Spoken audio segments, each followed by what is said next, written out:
Zelda. We rely on your knight, and that legendary sword he carries. Our last line of defense will be Link.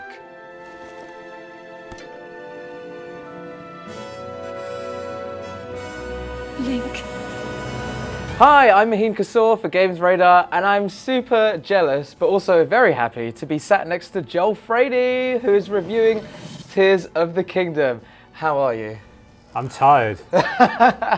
He's doing a lot of guides, so bear with him. Yeah, I've had the game for nearly 2 weeks, and I don't think I've done anything else in that time except play the game.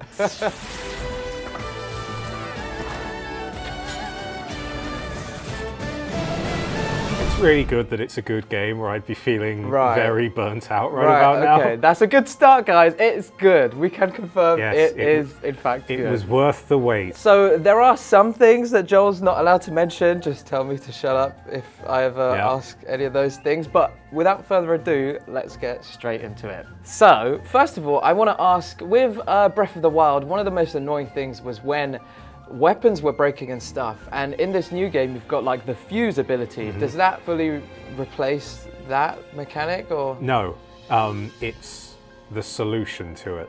Right. So weapon durability is back, everyone. You can be happy about that. And not only that, it's worse than before. Oh, what? I don't think it's weapon durability degradation, you know, sword snapping your hand. I think it's a good thing because the game doesn't have much else to reward you with. And there's even an NPC early in the game who basically looks you square in the eye and goes, yeah, weapon degradation is even worse this time. How's about that? It's like, oh, that's bold, Miyamoto. So when you were playing it, did you find yourself leaning more towards the fused weapons or these other weapons that are already in the game? Well, so you can fuse any weapon, with a few exceptions, like special stuff that's practically pre-fused when you get it. You can mix anything with almost anything else. Okay. So fusing items generally, depending on what you fuse it with, boosts its durability. So if you have something that is going to break apart in about 3 strikes, that is your motivation to find something to mix it with, because that will ensure that it breaks later rather than sooner. And depending on what you mix it with, it might break a lot later. So even if you don't find anything, you should just go find a rock in a path and just stick it to the end, because it'll get a minor damage upgrade and it will take a lot longer to break. So you should fuse everything you find. The game wants you to do that. It wants you to mix and match. So when you first loaded up the game, let's start from the beginning. What is it similar to Breath of the Wild when you come out of the cave and the whole world is for you to explore and you start from nothing? What is it like this time when you first load into the game? There's a little bit of a preamble, and what follows is more of a mystery narrative than last time. Okay. Because before, at any point you could go to the castle and fight the dragon. Everything up to that was theoretically optional to make that easier. This time around, you don't know where the enemy is, and you don't know where Zelda is. And the plot is following their steps and working out where they've gotten to. Okay. So it sounds like there's a more happening and ongoing story, which is something I was really hoping for, because in Breath of the Wild, it was very much, the story was mostly flashbacks. So how much of the story is actually ongoing and happening in Tears of the Kingdom? It's a mix. There's definitely stuff to find out, because there's a new element where obviously everyone's seen all these sky islands floating around that are left over from the Zonai civilization that was around at the birth of Hyrule, and are now beginning to reappear. Again, you have that thing where there's kind of 4 different regions, each one's with its own problem. So So it sounds like a lot is actually different in Tears of the Kingdom. A lot of people are worried that, you know, oh, it's going to be more of the same. But did you feel like there's enough happening in the normal standard world on surface level land? Yes. Oh, there is? Yes, it is different enough. It does not feel like DLC. It does not feel lazy to any degree. It feels like a full-fledged sequel. Yes, the map is sort of the same in that it's the bones, it's the geography. Like the mountains are where you remember them, the chasms are where you remember them. Hyrule Castle has not moved massively. Right. But what's happening in all these things has changed, and there are differences. Things have changed. It does feel like time has progressed and the world has twisted. So while it is the same world, it is notably different. Plus, there's all the Sky Island stuff, which is admittedly not as big as I'd want it to be. No. You don't actually spend much time up there. Really? There's not like a huge amount of it, and a lot of the time it's quite optional, which is a shame because some of the best stuff is up there. Well, So like weapon-wise? just content-wise, there's some really good dungeons, there's some really good bosses, there's some really good experiences to be had in Sky Island. Yeah, I wouldn't have minded more of it. There's also a subterranean area now called the Depths. Right, underground. Yes, kind of. and it is as big as Hyrule. Is it? Yes. Is it? Okay, so is the sky area as big as the ground area, and is the ground area as big as the normal plain land area? So the Depths is as big as Hyrule. Okay. It sort of mimics it. Okay. In that where there's a mountain in Hyrule, there'll be something to match it in the Depths, and a lot of the spaces kind of like mimic each other. The Sky region is nowhere near as big. Otherwise, you'd be, blotted out if it was a match. And how do you travel from the sky to the ground level to the underground? How does all that work? So if you want to get to sky level, you can make a vehicle, except not necessarily, because actually it's so high up that most of the time your vehicles run out of battery before they get you that high. Right. But the main way you ascend now is that there's the fast travel towers have a system built in where they launch you into the air. Okay. Like they literally Are those fire like you the upwards shrines? like a cannon. More like the towers that you used to reveal the map last time. Right. So they shoot you skywards, and then you can use the glider to land on a nearby island of your choice. One thing also I wanted to ask about is this all seems like a lot, not just like vertically up and down as well. Are there any like loading issues, frame rate issues, stuff like that?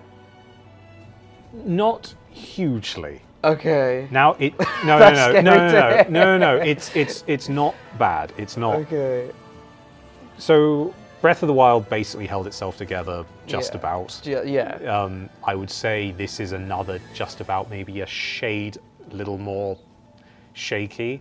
Right. But after a string of recent AAA games that have basically crumbled as you held them, this is doing way better than all of those. Oh, yeah. So usually it's because this is a game that's not doubled down on new areas, it's doubled down on new systems. So stuff like Ultra Hand and the vehicles and fusions and NPCs and all the various mechanics twisting together. When it starts to stumble in terms of frame rates, it's inevitably when there's about 50 different systems like rubbing against each other, and you can hear the Switch going,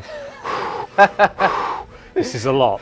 This is a lot to deal with, which isn't too often.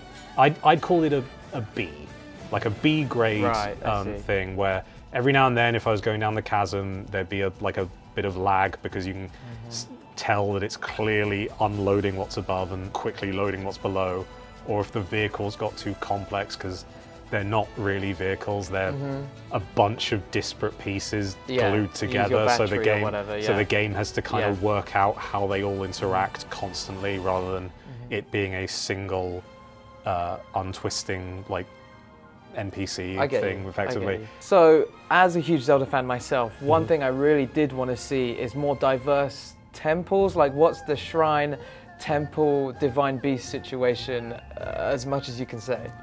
There's basically shrines again. Okay. They work pretty much like how they did last time. Okay. They're dotted around the map, they're fast travel points. Inside is a puzzle or a challenge or a situation that's like, it's a little mini dungeon effectively. And they give you the little orbs that you can redeem for stamina and health. Yeah. Are there normal dungeons? Yes. So like, are they like, is there like a fire dungeon and a water dungeon like this? Yes. In the last one, the Divine Beast, the interior decor, all looks the same. So I'm just wondering, what's the situation with that? I'd say there's about 5 or 6 major dungeons. What do they feel like? They're pretty similar to how they were last time in terms of mechanics. Okay. They're aesthetically very different because they're in different but they're functionally quite similar. Okay. But yeah, if you played Breath of the Wild, you will kind of know what to expect from the dungeon in this one. Honestly, that does apply a lot. Like, this is a evolution of Breath of the Wild, but it is clearly like Breath of the Wild. Yeah. I don't think that's a criticism. I think it is different enough to be its own beast. It's not rote copying. It's not lazy. It's not lazy. But the DNA of Breath of the Wild is clearly there in that it's clearly the same engine and the same systems, and it's just a sort of enhanced version of all of that with new situations and settings. And then what were you saying about the underground? So the depths are just this open plane, and it does feel like they've taken inspiration from Software. Okay. It's dark, so you have to keep throwing these little light pods you have to illuminate it. There's Poes down there, which are a collectible currency you can use to buy stuff. There's enemies that do max health reduction. There's a lot of bosses. It's just not very fun. It's not terrible, but I only ever went down there because the game was telling me to. Right. Because it's on its own terms, it's probably just fine. Like, it's a challenge. It's a bit more punishing, but you know, some of the best rewards are down there, so it's a kind of risk-reward thing. But it's far less interesting than what's above because there's no NPCs. It's pure monsters and like random bosses dotted around. Okay. So it's pretty brutal down there. That's kind of the point. There's no NPCs to talk to. The terrain is all fairly uniform, similar. Yeah, it's not terrible, but I never went down there because what was surface and sky level was always 1,000 times more interesting to me. Maybe other people feel differently. I guess that if you do love like the idea of a real challenge, and it is basically as tough as it gets down there, then it might appeal to you.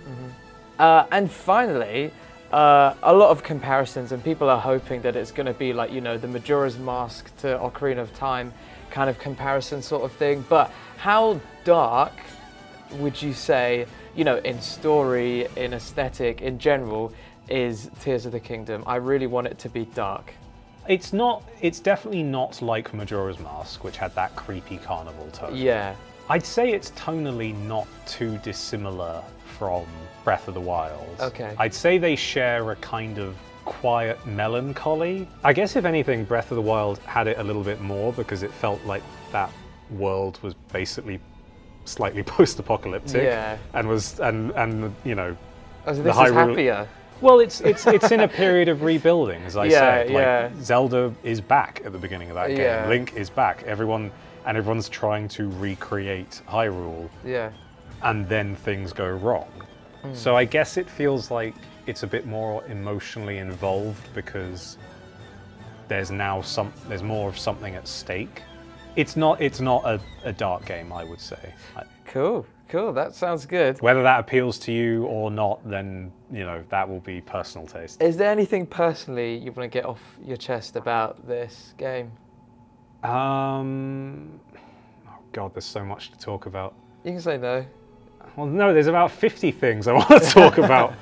How many have you got? A few hours? It's good. It is good. Go play it. It's not a copy of Breath of the Wild. It's not lazy. It's different enough to be its own thing. The reused map is not a sign of laziness because all that effort has gone into other sections of it. It's probably not as revolutionary as Breath of the Wild, but then I don't think it could have been. No, yeah, of course. Yeah. So I think there'll be less of a like shock enjoyment of it because I don't think anyone was expecting Breath of the Wild to be the lightning bolt that it was. But it is still good, and it's a game that I have burnt myself out playing for 2 weeks, and I'm going back in my own time. Yeah. Which is a good sign. As someone who plays a lot of games and is used to a lot of stuff and always has something, you know, new on the table, it is something I'm still seeking out and still exploring. And having reached the end credits over the weekend, I think it's really good and worth playing. Nice, nice. I'm very excited about this. Listen to that. It's not the same game. There is enough difference. It is a sequel. I've been Maheen Kassor, and this has been Joel Frady. And remember to like, comment, and subscribe. See ya. See ya. Okay, let's go!